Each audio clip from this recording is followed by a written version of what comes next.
Hi guys, welcome to my mini blog. আজি আমি গৈছিলোঁ Taburam tight memorial museum and library. আমাৰ মুখামুখত নতুনকৈ খুলিছে। ইয়াত টাবুৰাম টাইট ছাৰৰ স্মৃতিবোৰ ৰাখি থোৱা হৈছে।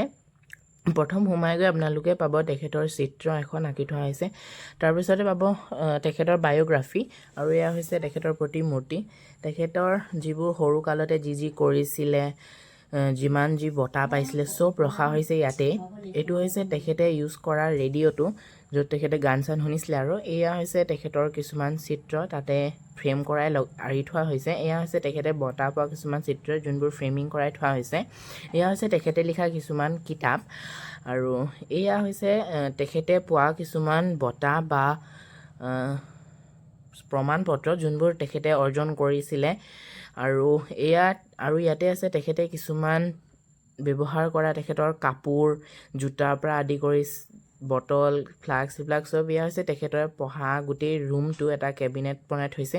এয়া হৈছে তেখেতে ব্যৱহাৰ কৰা হাৰমনিয়ামখন, আৰু তলতে আছে লাইব্ৰেৰী এটা, য'ত কিতাপ থৈ দিয়া হৈছে। আপোনালোকে তাত ধুনীয়াকৈ কিতাপবোৰ উলিয়াই পঢ়িব পাৰে নিজৰ ইচ্ছামতে, যোনখন ভাল লাগে।